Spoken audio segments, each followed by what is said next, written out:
Good day, ladies and gentlemen, and welcome to the Twitter second quarter 2018 earnings conference call. At this time, all participants are in a listen-only mode.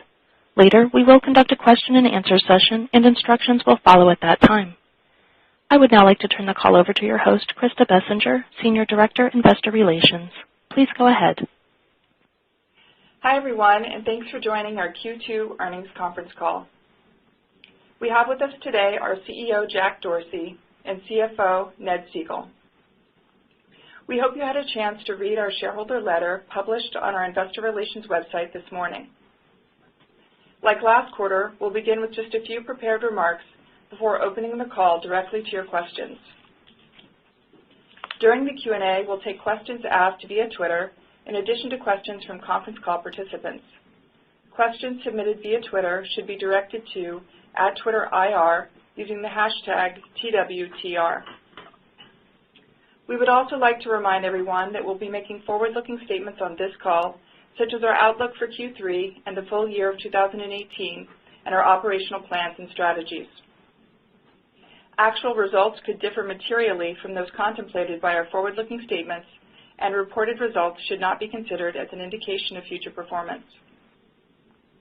Please take a look at our filings with the SEC for a discussion of the factors that could cause our results to differ materially. Also, the forward-looking statements on this call are based on information available to us as of today's date, and we disclaim any obligation to update any forward-looking statements except as required by law. Also, during this call, we will discuss certain non-GAAP financial measures. Reconciliations to the most directly comparable GAAP financial measures are included in our shareholder letter. These non-GAAP measures are not intended to be a substitute for our GAAP results. And finally, this call in its entirety is being webcast from our Investor Relations website. An audio replay of this call will also be available via Twitter and on our website in a few hours. And with that, I would like to turn it over to Jack. Good morning from San Francisco, and thank you all for joining us. As you saw from our results, we reported a solid quarter. We achieved strong revenue growth, made important progress in our health initiatives, and rolled out product updates that make it easier to find and follow breaking news and events. These efforts deliver a real, tangible improvement to the experience people have. Before I talk in detail about each of those items, I want to take a step back and provide some context to our results. A few weeks ago, a reporter tweeted, "What app has changed your life the most in the past 10 years?" Musa Tarek responded, "Twitter. Introduced me to my wife, some of my best friends, my mentors, my best hires and colleagues, and through it I learned from people I only could have dreamt of prior to its existence." That experience, like millions of others, illustrates the unique value of Twitter and shows the important role it plays in everyday life. Here are three other recent moments we wanted to highlight. People use Twitter to talk about what's happening. There were 72,000 tweets per minute at the end of Game 1 of the NBA Finals when J.R. Smith dribbled out the clock and said, "Taking a shot." Dub Nation thanks you, J.R. Twitter provokes conversation. When Serena Williams tweeted, "She took her first steps. I was training and missed it. I cried." It prompted an outpouring of support and started a dialogue about the challenges working mothers face. Twitter catalogs defining moments in history. Some of the most memorable moments in the World Cup happened on Twitter, in addition to those on the field, with 115 billion impressions during the tournament. We see these types of moments every day. They bring us together when we agree, and all too often divide us when we don't. But they inspire us to do better, and they provide the context for the actions we're taking to prioritize the long-term health of Twitter over near-term metrics. We believe that Twitter's value as a daily service is enhanced when the conversation on the platform is healthier and people feel safe freely expressing themselves. During the second quarter, we launched new tools to address behaviors that distort and detract from the public conversation and introduced new measures to handle spam, malicious automation, and platform manipulation. We also acquired Smite, a technology company that specializes in safety, spam, and security issues to help us address these challenges faster. This is important work that complements what we're doing to connect people with interest and help them discover information. We've introduced new machine learning algorithms that organize the conversation around events and make it easier for people to find and follow topics, events, and interest. We're also making these experiences more accessible by surfacing them on the timeline, in Explore, and in search results, as you likely saw during the World Cup. These type of product improvements are contributing to healthy daily active usage growth, which was 11% year-over-year during the second quarter. The momentum on the platform is translating into success with advertisers, with total revenue increasing 24% year-over-year in the second quarter. We're receiving positive feedback from customers about our efforts to enhance advertiser transparency and improve the health of the public conversation.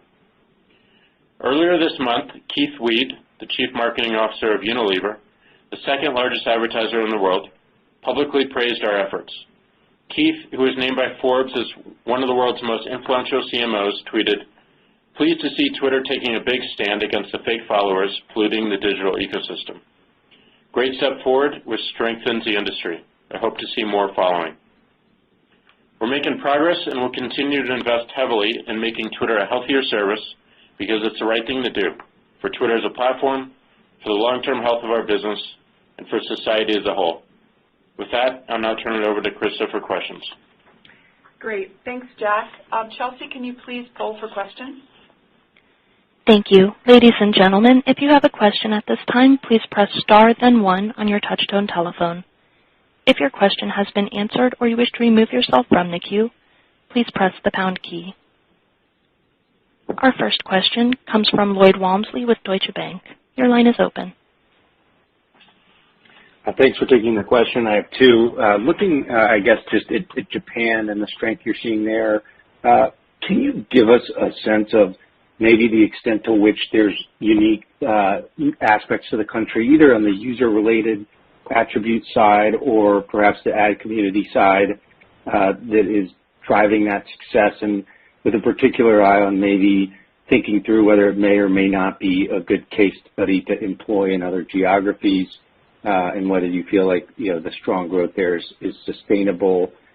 And then second one, maybe for Jack, you framed up in the shareholder letter the investment in security product as taking away from product development with a focus on audience growth. But wondering, is there a benefit that you get from improving the safety of the platform in terms of either better retention or audience growth? It would seem like that in and of itself helps improve the product in a meaningful way, but curious just to get your views there.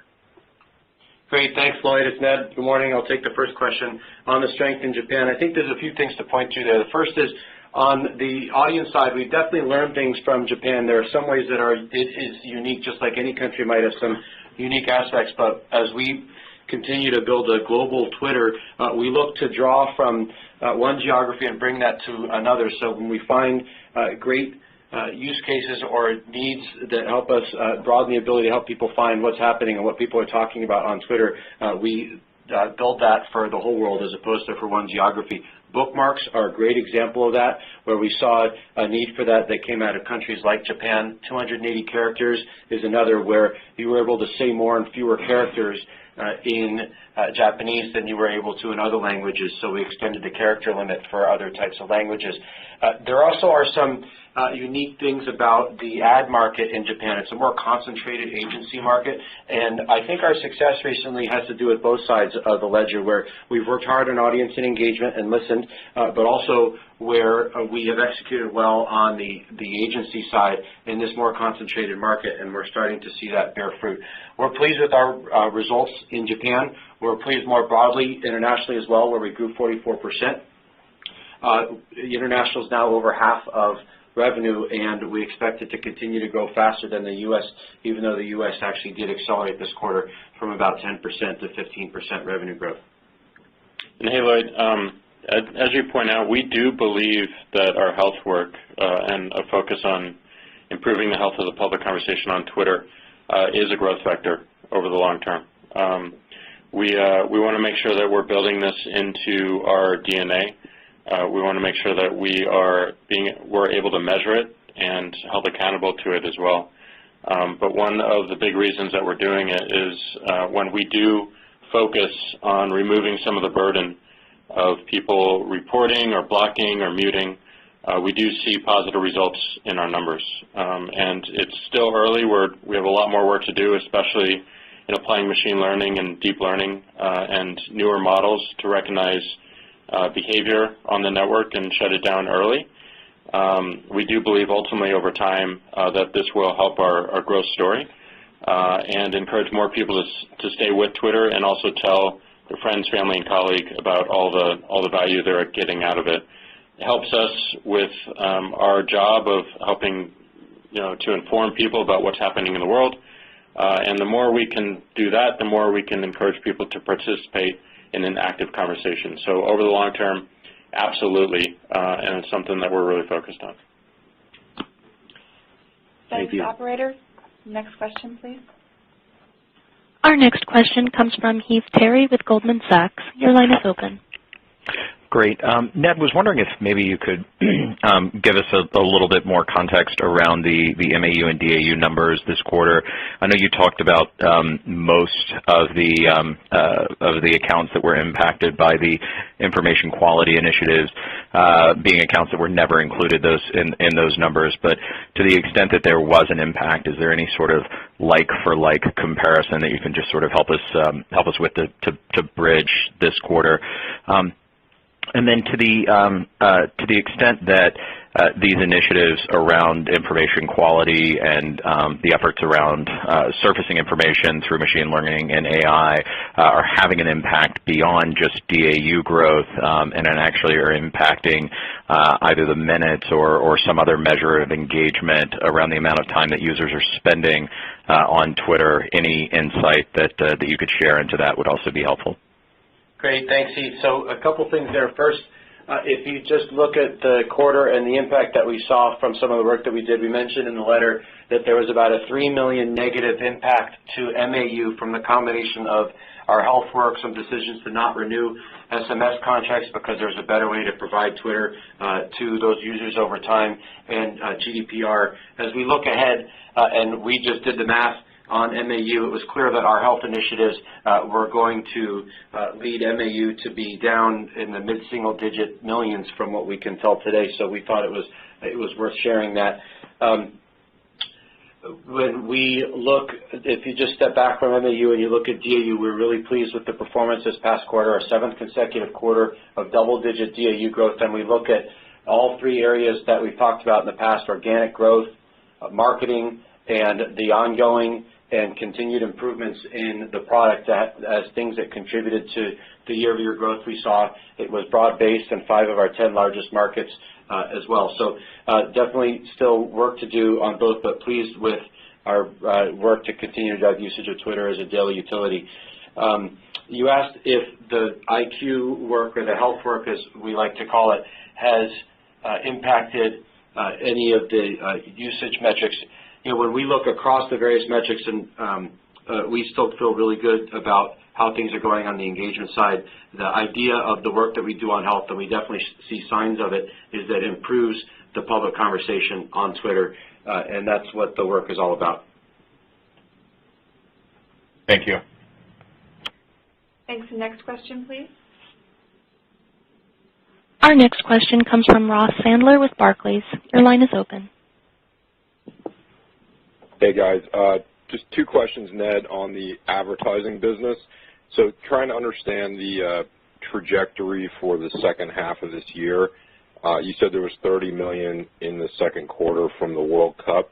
So should we just net that out and then kind of look at the run rate in the low 20s for owned and operated as the right way to think about back half, or any comments on the sequential growth rates for owned and operated?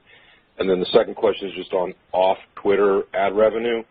It looked like if you strip out Teleport, that was kind of flattish and had grown pretty nicely last quarter. So any color on the trajectory we should expect for off-Twitter in back half? Thank you. Thanks, Ross. So first on the ads trajectory, we don't give revenue guidance. We did give EBITDA and EBITDA margin guidance, and we recognize folks will back into other parts of the P&L. There's a couple things that I want to speak to, though, where you asked for more color.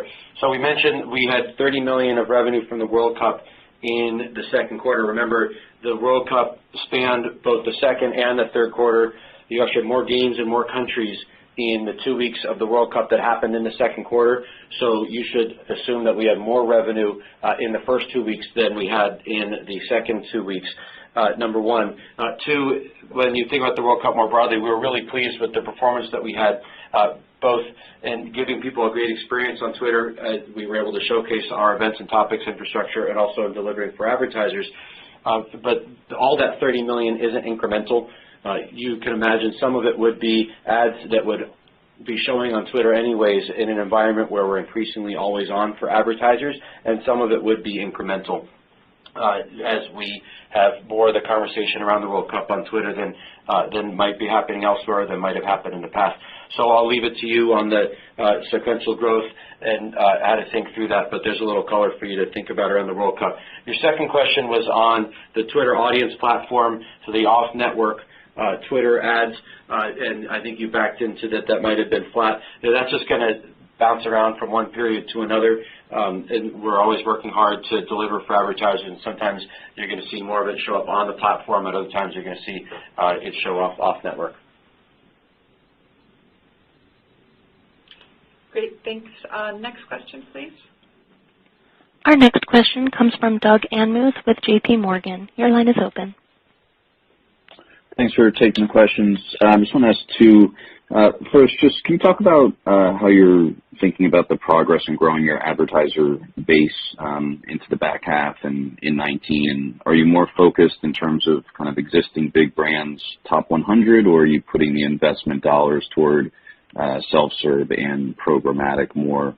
And then secondly, can you just talk about the ad revenue decel internationally that we saw 1Q to 2Q? Anything specific to point out there? Thanks.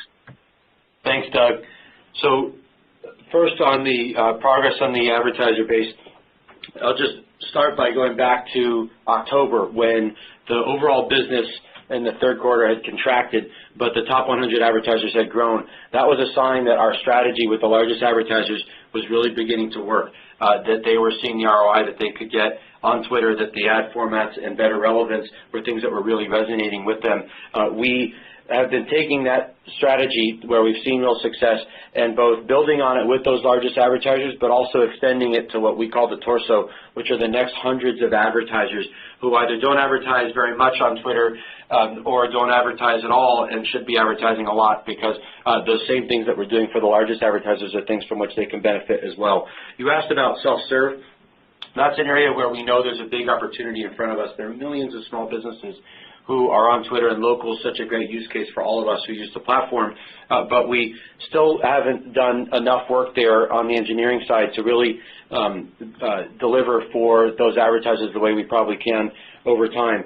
We've talked about Twitter Promote Mode, which is our subscription service for them. We've seen early signs of success there, but there's definitely more work in front of us, and we'll have to prioritize it before it will really gain the traction that it deserves. Right now, the work that we're doing on the ad platform side continues to be the work that benefits all advertisers, more relevance, better ad formats, et cetera. You asked about international. So international decelerating off of a high base. We continue to see some real signs of strength there, but in some of the markets that were growing off of really large numbers, the numbers just end up being a little bit smaller on a percentage basis, but on an absolute basis are becoming meaningful for us as international becomes more than half of revenue this past quarter. Performance ad products in our China export market were really strong. We saw strength and growth in video in Japan, but we also saw strength in other markets that we're excited about, like the Middle East and North Africa, Brazil, France, and Mexico. So there still is lots of opportunity in front of us internationally, and we think that that'll continue to go faster than the U.S. In the near term as well. Great. Thank you, Ned. Thanks, and we'll take the next question from Twitter. It comes from the account of Rich Greenfield, and he asks, you cite that DAU to MAU ratio is still well below 50%. Why do you have so many light users? When you look back over the past year, what has been the biggest driver in improvement in that metric, and what is your strategy for the coming year to get towards 50%, if not higher? Hey, Rich. Thanks for the question. So over the past year, actually the past 2 years, the biggest impact that we've had in getting people into heavier states of usage has been around relevance.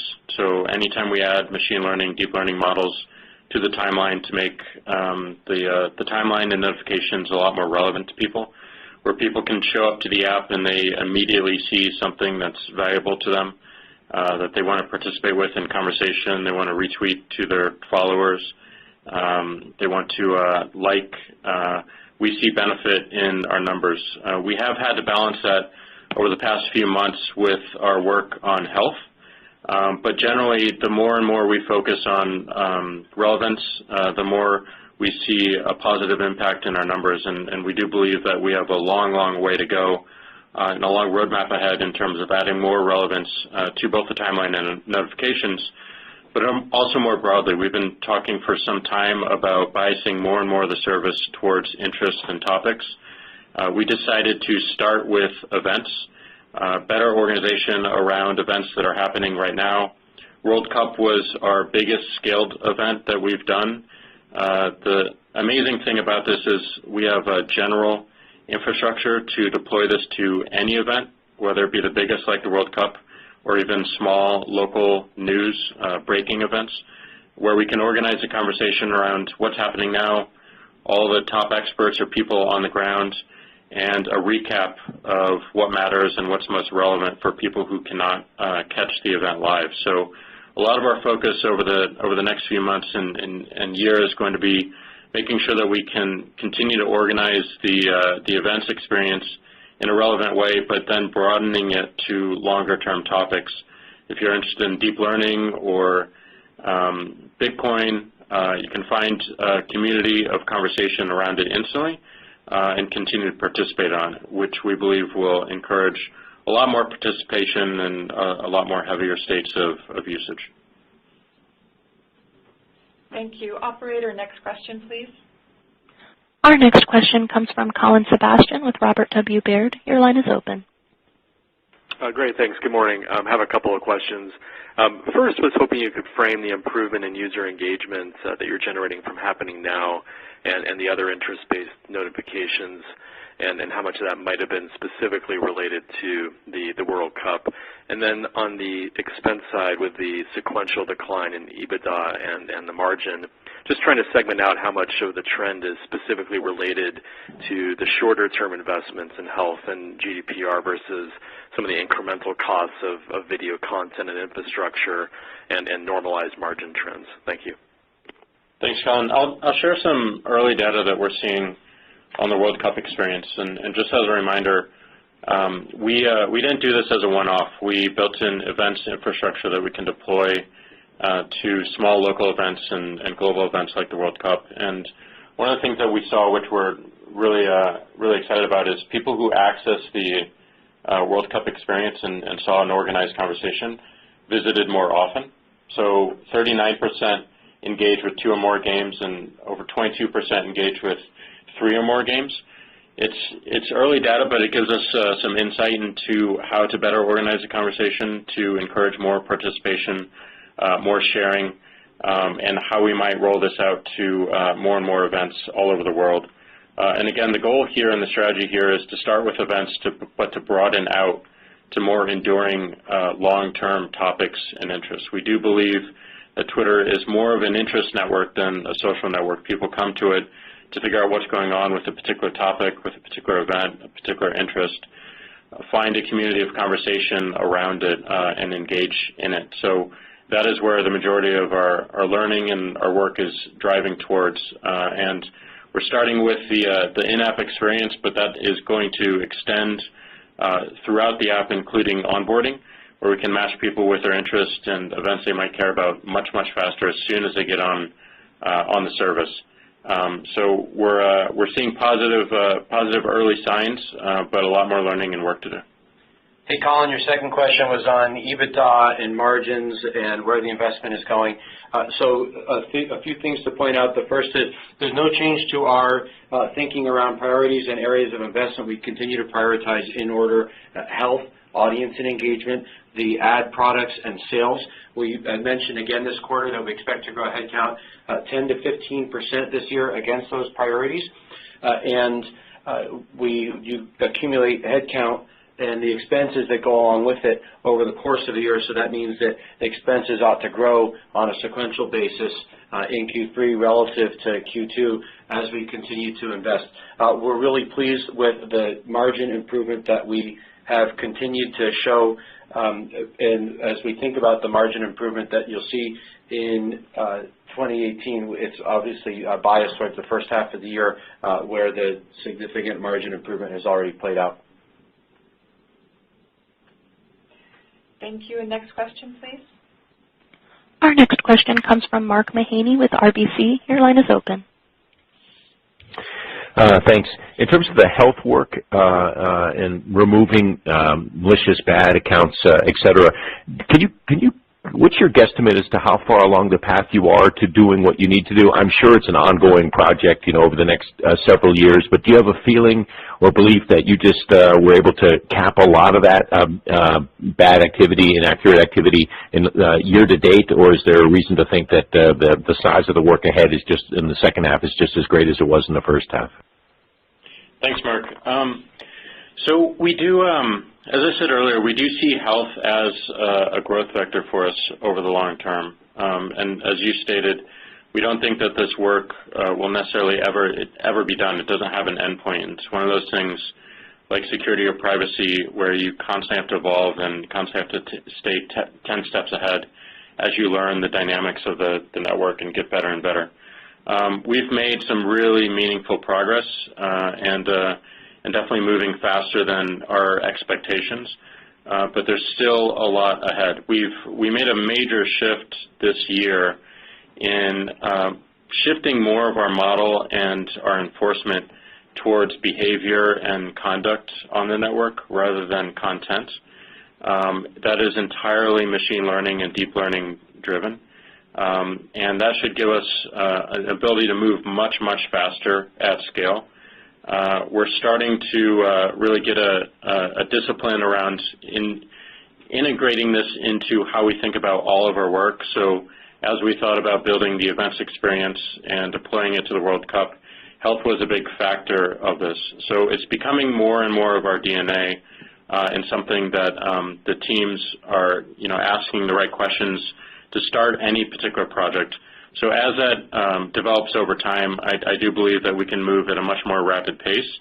And we're doing a bunch of moves right now that are more coarse-grained to address and acknowledge a bunch of the things that we've seen for quite some time but weren't able to fully meet. But then it will be steady state, and we'll continue to push that work as fast as possible. But I am seeing a really good discipline, and the pace of innovation continues to rise. Hey, Mark, I imagine you're thinking about how to quantify those comments that Jack shared, and there are some things I'd point out to you. As we talked about in other places, and it's in the letter so you can parse through it in more detail, it's important to think about how our health work can impact or not impact at all the disclosed metrics. So you've seen lots of reports over the last few weeks about tens of millions of accounts that we have removed at various time frames. And remember, many of the accounts that we remove, most of them in many situations, are inactive. That is, they haven't been used for 30 days or more, so they're not in the disclosed metrics. Some of them never made it into the disclosed metrics because we're actually getting better at catching them at sign-up. And others will be in the disclosed metrics, and that's why we shared this morning that 3 million impact from the combination of health and GDPR and SMS, and the likelihood for a single-digit million decline in the third quarter. So we'll continue to keep you updated on it, but we'll just always be doing the right thing for the long-term health of the platform as opposed to thinking about the impact on the near-term metrics. Thanks, Ted. Thanks, Jack. Thank you. Next question, please. Our next question comes from Eric Sheridan with UBS. Your line is open. Thanks for taking the question. Maybe following up on the cost dialogue from earlier, can you help us understand, looking out over the next couple of years, how much of the investments being made in the business, whether it be on the OpEx or the CapEx side, are recurring and compounding in nature because they're sort of directed towards iteration and safety and security versus one-time in nature or maybe over a shorter period of time over the next 1 to 2 years, sort of in a way to give investors a framework of what's being invested to pivot the platform versus sustained OpEx margins over the medium to long term? And then on engagement, maybe more for Jack, love to understand how you continue to see what you continue to see in video as a stimulant for engagement on the platform, and how do you strike the right balance on the curation side, and how much video takes up people's sort of experience on Twitter and where that can go over time. Thanks so much, guys. Thanks, Eric. Your first questions are on margins, where the investments are going, and the time frame. We're focused on making investments for the long term and building a Twitter that can be here forever and that can serve the whole world. And so when we think about those things like health and audience and engagement and the ad products and sales, those are durable investments that we think about for very long time frames, not ones that we think about for short bursts. When we think about how to allocate resources and when we might move people from one thing to another, that certainly could happen inside of a period or over quarters or years, but that would affect our margins less so than the long-term thinking would. There's no change to our thinking on the long-term margin profile of the business.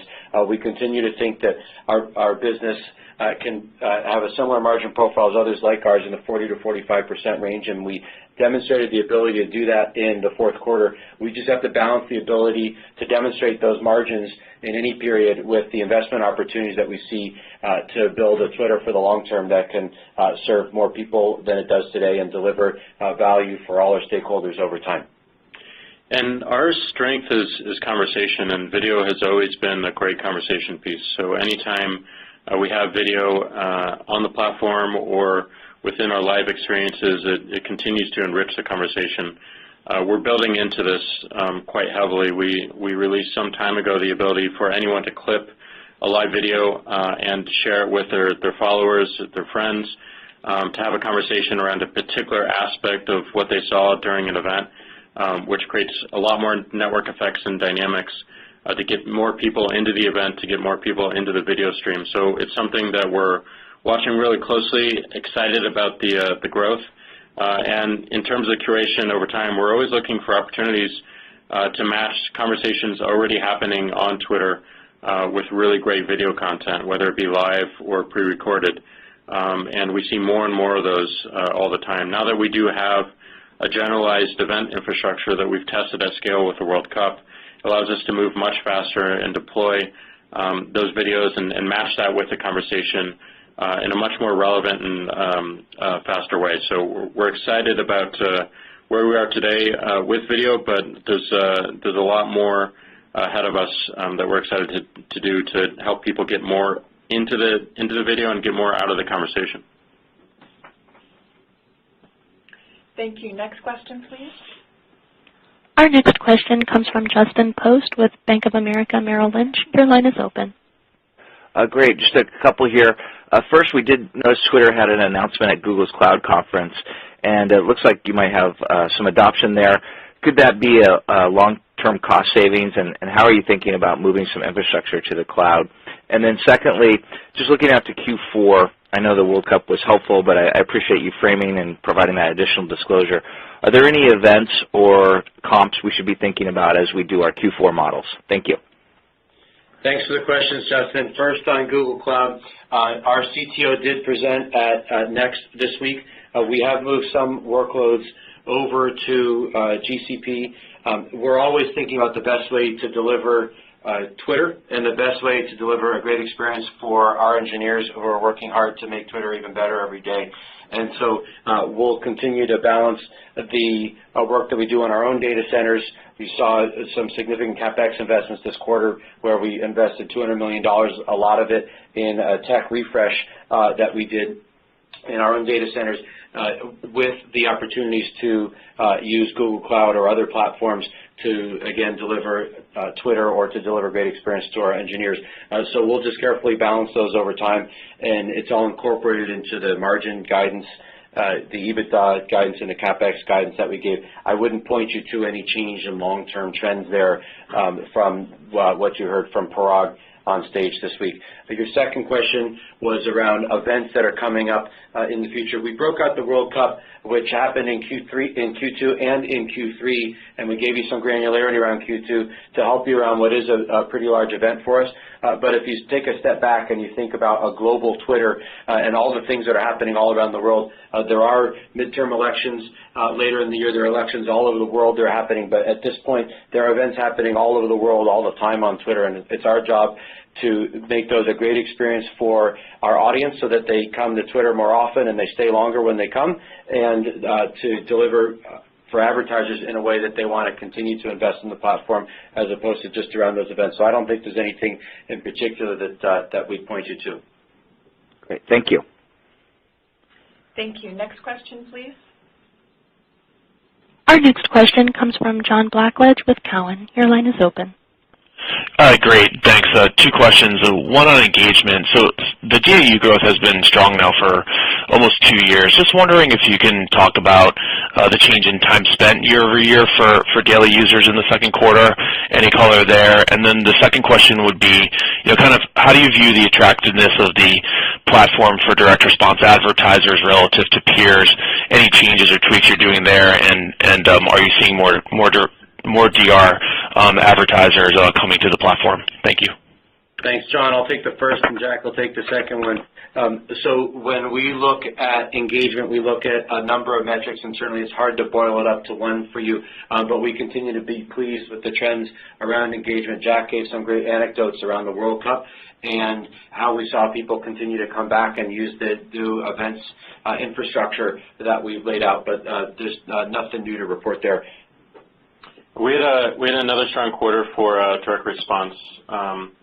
We're thinking about this in a slightly different way. We're trying to bring and blend together performance and brand. The best example of this is our video website card. So we can create a product that can be very performant in a really short amount of time, which I think speaks to our increased discipline and ability to understand what the market needs and what our advertisers need, and move very fast on an opportunity. The video website card for us has driven a lot better ROI for advertisers across all parts of the funnel. The upper funnel on brands and video impressions, and the lower funnel and DR on call to action. So we're looking for opportunities to do something new within DR, and the video website card is a great example of that. Thank you. Thank you. Next question, please. Our next question comes from Anthony DiClemente with Evercore ISI. Your line is open. Great. Thank you very much. A lot of the questions have been covered, but I have a couple of specific follow-ups. First, on CapEx, Ned, I noticed the CapEx guidance went up, I think, $450 to $500 million, up from $300 to $400. Can you just talk a little more about what's specifically driving that? Is it increased infrastructure investment? Is it some of the health initiatives? Is it servers?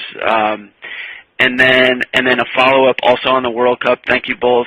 Ned, you helped us with the $30 million revenue benefit. Jack, the machine learning to organize around events. But if you could specifically, what was the benefit to audience from the World Cup? Can you quantify that in some way for us in terms of DAU or MAU, just as we look out to expectations for DAU and MAU growth coming out of the World Cup in the 3Q and then the 4Q? Thank you very much.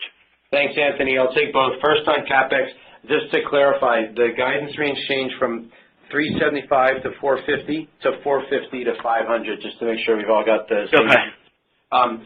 But when you dig deep on it, I want to point out a couple things. The first is that, remember we've mentioned this for a couple quarters now, we got some gear in December for which we sent the check in January consistent with the payment terms, but not consistent with making it easy for you on a year-over-year compare basis.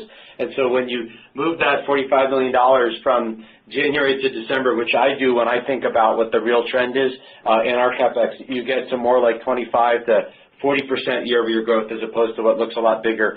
Having said that, we did do a big tech refresh in the second quarter. We spent $200 million, give or take, on CapEx. It tends to be more efficient to do more of it at once than it does to spread it out in a way that might look better in an analyst financial model, but doesn't work as well in the data center.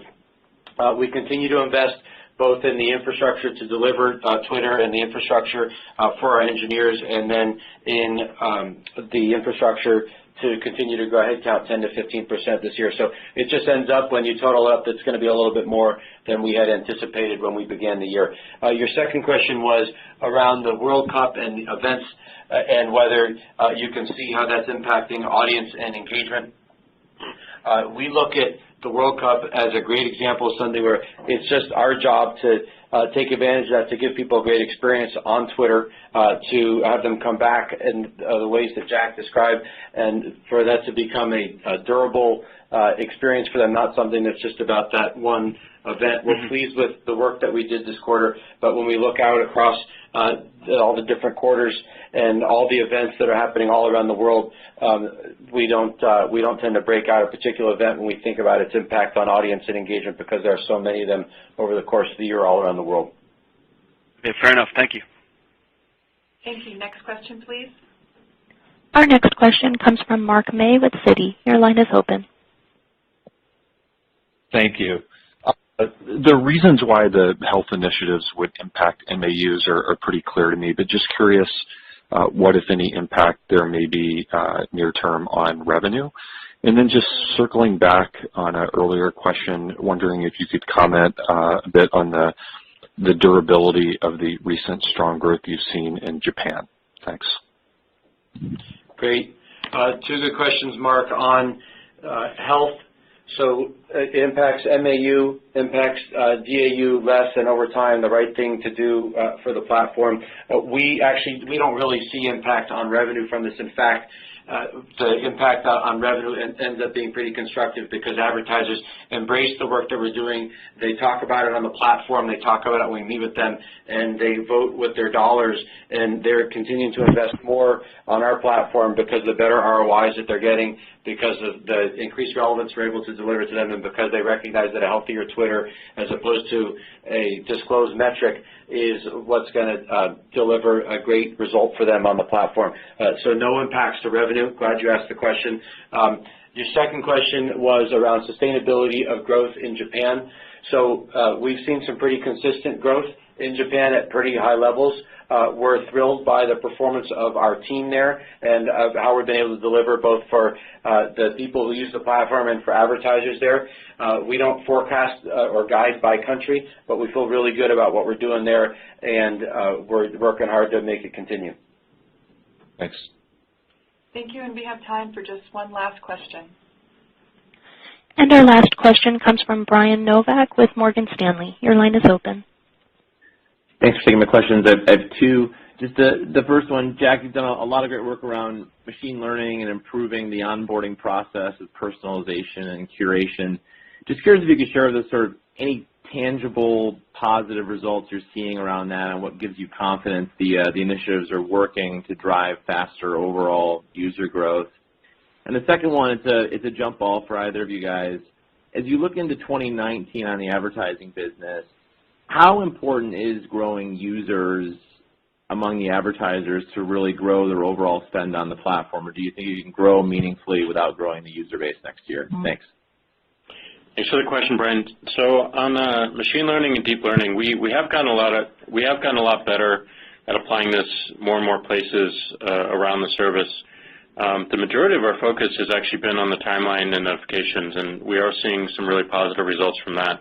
Our focus on making sure that we're building something that people want to engage with daily is working, and where people spend the majority of their time is the timeline and notifications and explore when they exhaust their timeline.